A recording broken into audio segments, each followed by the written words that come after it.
Hi everyone, welcome to the Senior Golf Source. My name is Brett Francisco and it looks like I've got a problem here. Have you ever reached into your bag and noticed that there was a gap between where this metal on your golf club head and the ferrule, this black piece, meet?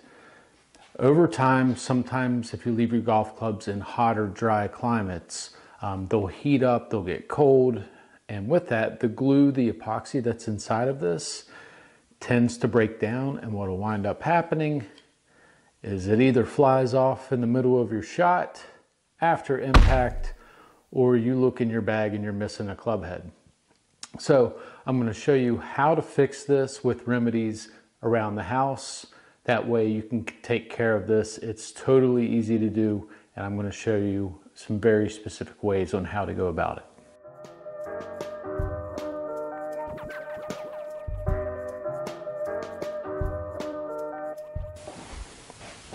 Okay, so here are the items that you're going to need in order to reshaft your club.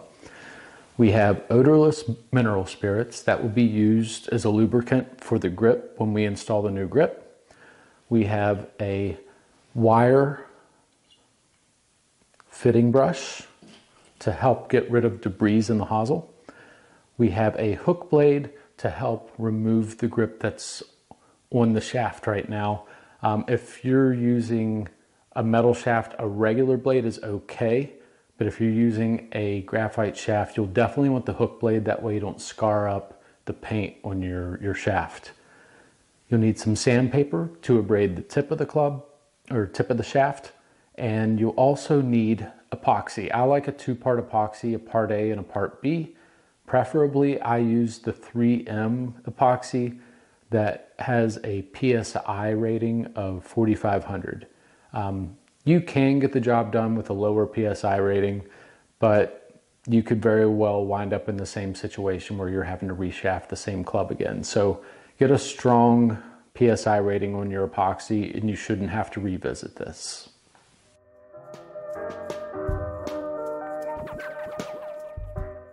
Okay, so the first thing I like to do is removing the old grip.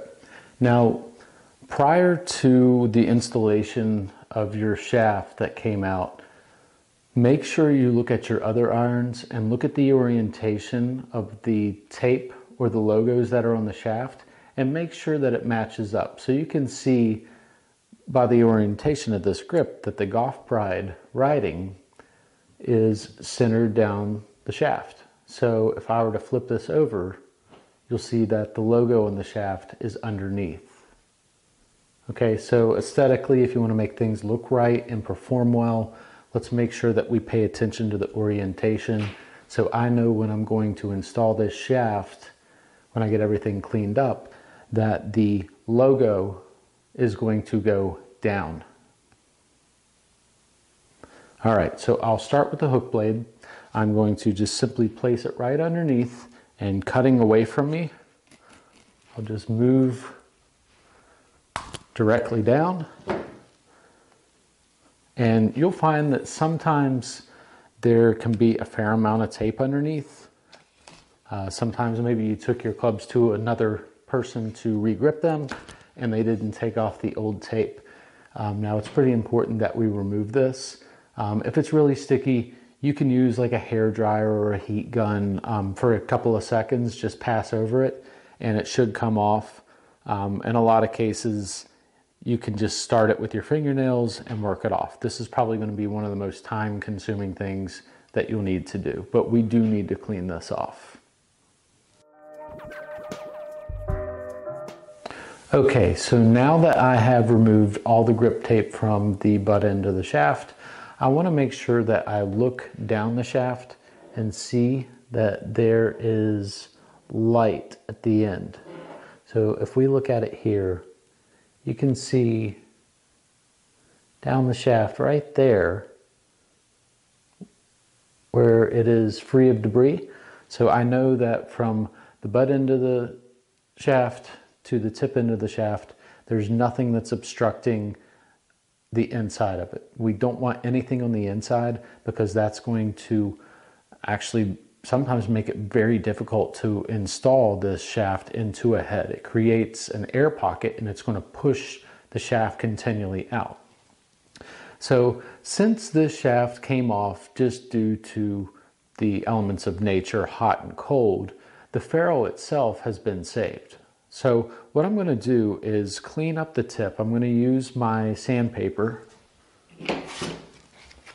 and I'm going to go around the tip into the club, wrapping it like so. And I'm simply just going to go back and forth, try to get up as close as I can to that hosel.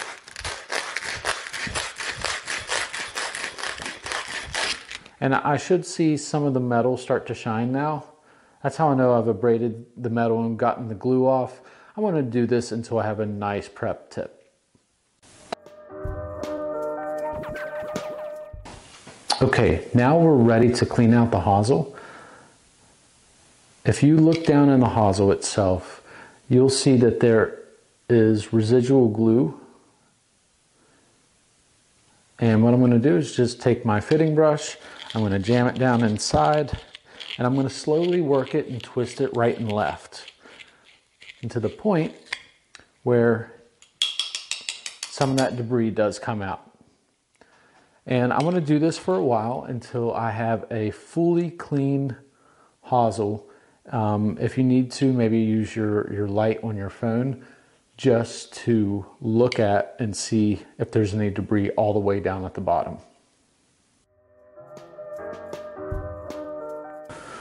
Okay, so let's say that your ferrule has been damaged and you need a new one.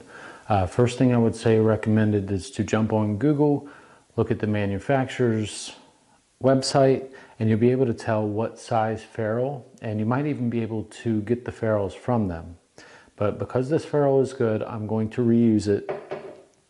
Otherwise, if you need a new one, a really good method of practice is to take your tee, insert it into the cleaned hosel, and you're going to measure that with that length, either with a Sharpie or with some painter's tape, and you're going to make sure that the distance that that tee and the distance to my hosel are the same. And as you can see, they are. So I know that I've cleaned out the hosel of the club effectively, so now I can go ahead and get ready to insert this. So I will start with pushing out the epoxy, and I only need about a quarter's worth in diameter, and I'm going to go ahead and mix this with the tee until it almost becomes a little cloudy. So I'll scoop it up and I'm going to place it inside the actual hosel of the club, rolling it around, ensuring that it has completely lubricated the inside. Carefully take it out, scoop up some more epoxy, and now I'm going to brush it onto the abraded tip of the shaft.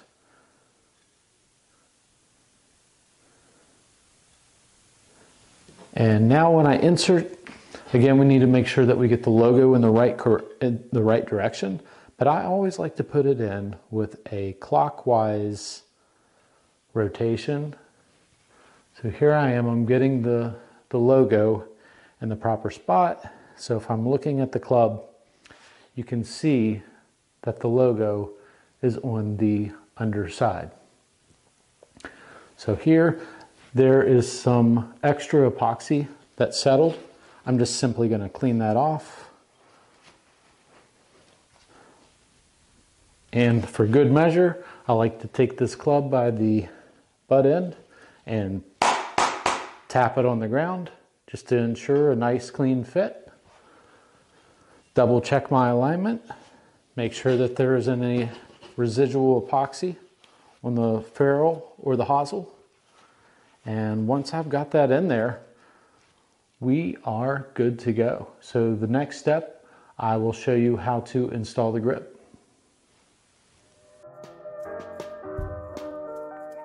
Okay, so now I'm going to re-grip the club.